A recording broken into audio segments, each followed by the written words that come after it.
Where is the passbook? Let me manage it. After I was hospitalized with cancer and forced into a battle for my life, Greg said that to me. He had a triumphant smile, making it clear he was up to no good with the passbook in hand. Well then, I'm entrusting you with $500,000. With that, I told him where the passbook was kept. It wasn't because I thoughtlessly trusted him, simply because we were married. I had a plan to thoroughly get revenge on Greg. When I went home to pick up some things, what I found on the table was a divorce agreement. As expected, the passbook was gone. With this, it all went according to the plan successfully. To anyone, this situation would seem utterly hopeless, but this was the beginning of a tale of revenge. My name is Sophia Hill, a housewife in my 40s. I live with my husband Greg. Initially, Greg and I had no trouble building a marital relationship, but now the bond between us has completely cooled down. The primary cause of the deterioration was Greg's true nature. Greg had a deceptive personality, presenting himself as a kind, considerate husband for the first 2 months of marriage. However, after those 2 months passed, Greg showed his true colors. Hidden beneath was a domineering character, trapped in the fixed idea that a wife should always honor her husband. Every day I was subjected to a barrage of verbal abuse from Greg. I am the man of the house, and the wife is supposed to always obey the man of the house. That's why you should listen to everything the husband says. This became his mantra, and if I failed to fulfill even one of Greg's demands, I would be berated with, "You can't even listen to your husband. You're a failure as a wife." For instance, the laundry was to be done with Greg's items first, then mine. Despite it being more economical to wash everything together in terms of water usage, Greg stubbornly insisted. "It's unacceptable to wash my things with yours. What if they start to smell?" As if my laundry was somehow smelly, and he refused to let them be washed together. Moreover, Greg was fastidious about cleaning. His room always had to be prioritized and kept clean every day. If even a speck of dust was found in Greg's room, he would command, "Hey, there was dust in my room. Clean it now," demanding vacuuming and dusting for just a speck of dust, regardless of the time, wasting my time. Furthermore, if I served something Greg disliked at mealtimes, he would absolutely refuse to eat it. While managing his preferences could have been manageable, Greg was capricious, rejecting even his favorite foods on a whim. "It's the wife's job to always serve what the husband wants to eat. You're a failure as a wife if you can't even do that." His demands were reckless and unreasonable. I may be Greg's wife, but I'm not his mind reader or anything like that. If he didn't want to eat something because he wasn't in the mood, he could have simply told me, "I want to eat this," and I could have prepared it. However, Greg never did that, making it even more challenging to prepare meals that suited his mood. I was frankly fed up with Greg's immature whims. I felt it was impossible to keep up, and I was aware that fulfilling all his whims was utterly unfeasible. Yet every mistake I made would sour the atmosphere at home, worsening my relationship with Greg, so I couldn't simply ignore all his demands. Being forced into such a life, it was unsurprising that the strain would eventually take its toll. Eventually, while doing housework, I lost consciousness. A loud thud was heard, and our concerned neighbor contacted the building manager, who found me collapsed inside and called an ambulance. After being taken to the hospital and regaining consciousness, I was immediately admitted for tests. I hoped for nothing serious, but my hopes were dashed. I had developed cancer. I don't know if it was because of my illness, but I suddenly felt dizzy. The dizziness was so severe that I couldn't stand up. I ended up sitting down on the spot, and a nurse supported me. After that, the doctor advised me to contact my family. Of course, I contacted my parents' house as well. However, my mother passed away a few years ago, and my father, who is in need of care, is being taken care of by my brother and his wife. Moreover, the place where my father and my brother's family live is so far away that it takes 3 hours by train, so it's utterly impossible for them to come immediately. Therefore, I contacted Greg, but it went straight to voicemail. I left a message anyway, and also sent a text message, but it wasn't read. Greg has turned off notifications for messages from me, so it will probably take him a while to notice. I could have gone to the office to see him and talk to him about it, but the doctor did not recommend it, so I gave up. Then, a few hours later, I received a message from Greg. I'll go to the hospital tomorrow, so wait. That was it. Just a short text message.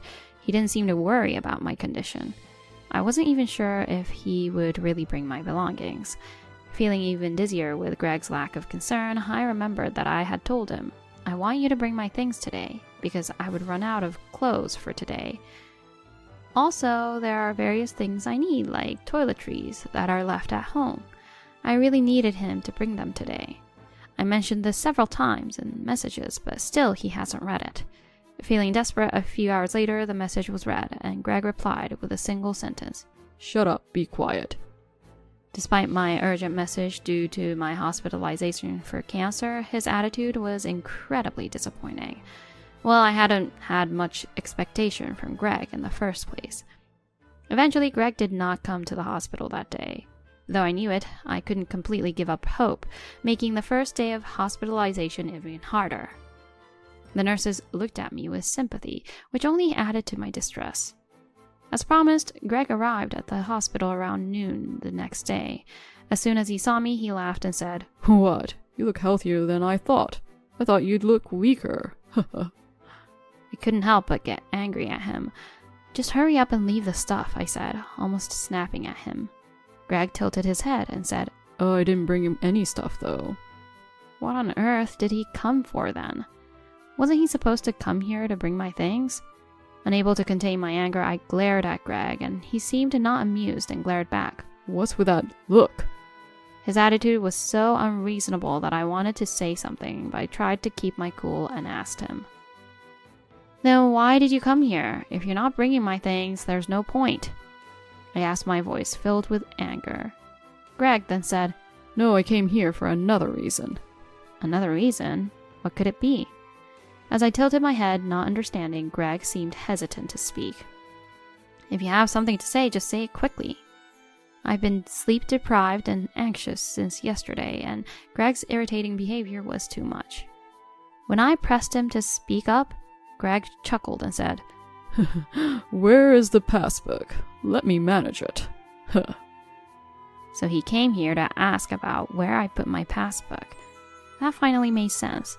Greg hadn't come to visit me out of concern or to deliver my belongings. He came to take the passbook, to take control of it, and to use my savings for himself. I sighed deeply at Greg's self-centered thinking, even at a time like this.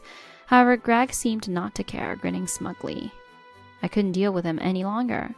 That's when I decided to act. Well then, there's $500,000, so please take care of it. Upon hearing this, Greg exclaimed in a mix of surprise and joy. $500,000? It should be noted that Greg is just an ordinary office worker, and before getting married, I was just an ordinary office lady. Greg hasn't been working in any job that could earn a large sum of money. So where did this wealth come from? The answer lies in the stock market, which I was introduced to by a friend after becoming a full-time housewife. While managing my household duties, I invested when I could afford to and had recently made a fortune in the stock market. Even so, I didn't have the desire to spend such a large amount of money immediately, so I decided to save it for future use. I had intended to keep the existence of this $500,000 a secret. After all, if Greg knew about it, it could lead to selfish actions on his part.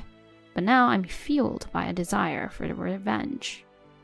I've been itching to get revenge on Greg for all his selfish behavior and actions he has repeated over time. That's why it was necessary to reveal the existence of this $500,000. Greg was more surprised and flustered by the amount of wealth than he had anticipated. While smiling kindly at Greg, I said, "The passbook is in the third drawer of the cupboard. You're going to manage it, right?" Greg, who had been stunned until now, replied energetically, "Oh, yes." It seems he has fallen right into the trap. "Then leave the rest to me." With those words, Greg left the hospital room with a bounce in his step, probably intending to withdraw the deposited $500,000 with the passbook in hand. Unaware that he's fallen for such an obvious trap, Greg behaves as if everything is going according to his plan. Unfortunately, it's not going to be that easy for him. Luckily, today is a national holiday, and the bank service has already ended. And since Greg has work tomorrow, he probably won't be able to withdraw the money until tomorrow evening at the earliest. That gives me enough time to complete my plan for revenge. I talked to the doctor about wanting to retrieve some belongings, and I was able to secure permission to go out during the day tomorrow. In other words, I'll execute my revenge tomorrow during the day. I couldn't wait. The next day, as planned, I decided to go home to retrieve my belongings. However, going to retrieve my belongings was just a means to get permission to go out. I had another purpose. Despite being away for only a day, I missed my home terribly. Greg was at work and not at home. Upon entering the house, I found 2 pieces of paper on the living room table. One was a divorce application, and the other appeared to be a note.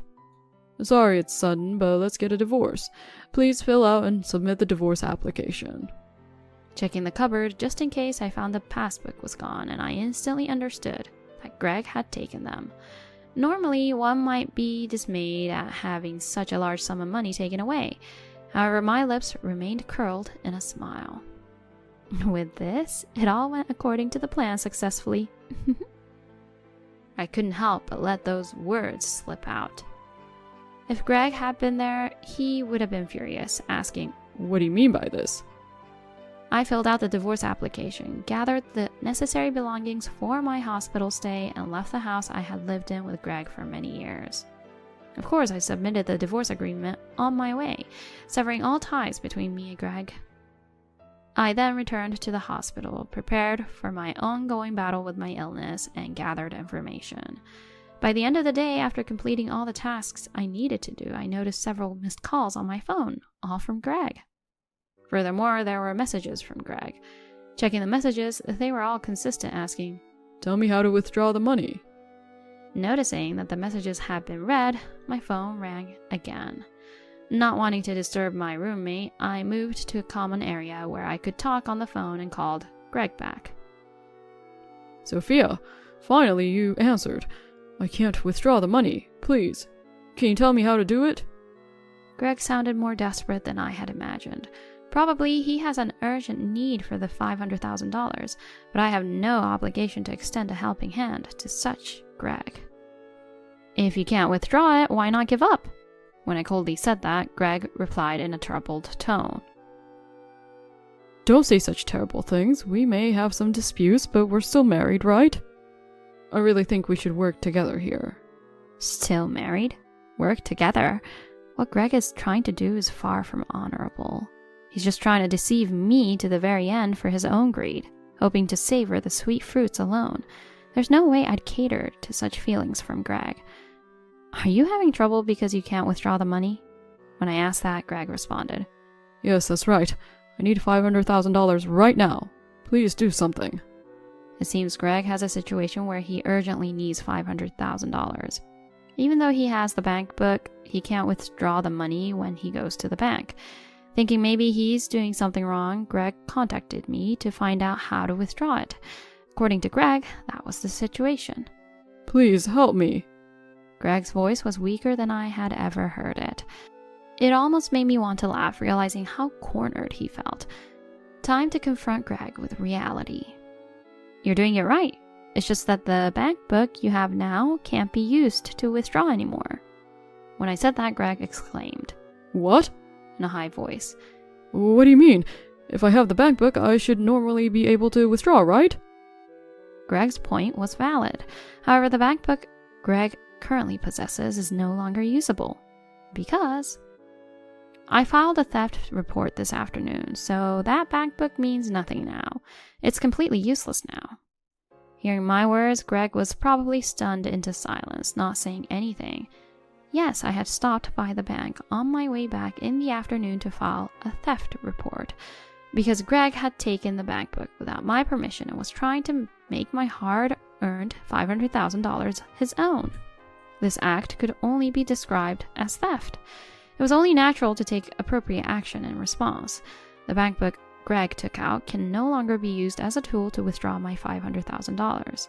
Moreover, having divorced and lose the relationship of being spouses, excuses like because we're spouses are no longer valid. Greg can never get the $500,000 he thought he would. Amused beyond belief, I asked Greg with a chuckle, "How does it feel to be tricked by the woman you looked down on?" "I don't know what you wanted to use the $500,000 for, but in such a situation, I'm not foolish enough to hand over such a large sum of money to someone like you." When I said that, Greg raised his voice in a wary tone. Stop it already. Stop mocking me. I need $500,000 right now. Please, I'll do anything. Just give me the $500,000. Please. Greg was begging desperately. However, no matter how much I thought about it, I couldn't come up with a reason on why Greg would suddenly need $500,000. Why do you even need $500,000? What have you done? Since it was eerily unclear, I asked him, and Greg began to explain bit by bit. 2 days ago, upon learning that I had an inheritance of $500,000, Greg, without thinking, quit his job on the spot. Then, unbelievably, he squandered large amounts of money on gambling, which he had previously only dabbed in with his allowance. His total debt amounted to $300,000. Despite the amount being impossible to repay immediately, the circumstances of his borrowing were such that if he could not show a way to repay within a week, it was unclear what would happen to Greg afterward. However, Greg had a bank book with $500,000 deposited in it. Thinking he could just withdraw the money and solve the problem, Greg continued to live extravagantly without any particular urgency. But when he went to the bank counter this evening, despite having the bank book, he couldn't withdraw the $500,000. Without the $500,000, who knows what would become of Greg? Deciding this was an urgent matter, Greg, who had left the divorce papers and stolen the bank book, shamelessly contacted me like this. Please help me. If things continue this way, who knows what will happen? Panic was evident in Greg's voice. There was undoubtedly no lie in his story. Greg's sheer foolishness made me sigh deeply. Blinded by the sight of a large sum of money, Greg did something utterly unthinkable. Spending $300,000 in just 2 or 3 days is nothing short of madness. Despite the terrible way he had treated me, if I were the same person who had always forgiven him and lived a modest life with Greg, I might have extended a helping hand to him. Unfortunately, the person listening to Greg now is someone whose love for him has completely cooled off, just a stranger to him. No matter how much Greg pleads, I feel no pity for him, and I find myself laughing at his self-inflicted troubles. Yet Greg still hasn't given up the hope, clinging desperately. Please help me. You're the only one I can turn to. It was incredibly annoying to me. All I wanted was to get rid of this thorn in my side and focus on my battle with illness. After all, it was Greg's actions that led to this situation.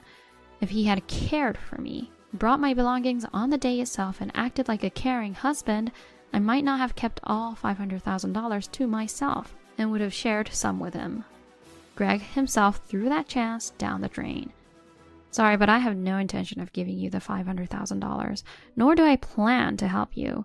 After all, it's all your own doing. You were never a caring husband to me, and now you're trying to play the husband card and ask for help? That's cowardly. I said sharply without mercy, and he returned with convenient words. Don't say such terrible things. We might be ex-spouses, but we were still married, right? We're just divorced. The bond we've shared over the years can't just disappear with a single divorce paper, can it? What was he talking about? He was nothing but a burden. Greg tries to twist the situation to his advantage with excuses. I found it unbearable to even spend time responding to him. No matter what you say, I absolutely will not give you the $500,000. Greg, sounding even more desperate, replied. Please, Sophia, I'm begging you. Help me. You're the only one I can turn to. If you abandon me, I don't know what will happen to me. As if I was the one to blame. Clearly, it was Greg's fault all along. If Greg hadn't recklessly splurged, this future wouldn't be his. If Greg hadn't been blinded by money and discarded me, he wouldn't be facing this end. Stop making excuses. You reap what you sow. Now deal with it yourself. Goodbye. With that, I hung up. Greg called several times after that, but I blocked his number, ensuring he could never contact me again. The divorce papers were properly submitted, so now Greg and I were officially strangers. Finally free, I embraced my new life and fought against my illness. It took a long time, but my cancer was cured. and I was discharged from the hospital. Later, I heard from friends that Greg's whereabouts have been unknown since then. Apparently after that, Greg desperately reached out to his parents and friends, attempting to borrow money in any way he could. However, due to the sudden need for $300,000 and Greg's frantic behavior, those around him grew suspicious and refused to lend him any money. In other words, Greg was unable to pay the borrowed $300,000. Where Greg is and what he's doing now is unknown, but he's probably suffering more than if he were in hell. I could genuinely laugh and say, serves him right. As for me, after recovering from cancer, I moved out of the house I shared with Greg to a new place, living a relaxed life while working from home. Fortunately, I have assets, so I won't be struggling with money. Friends sometimes ask if I'm not looking for a new love, but recalling the hellish life with Greg, I've had enough of marriage. Now I want to live a peaceful life on my own.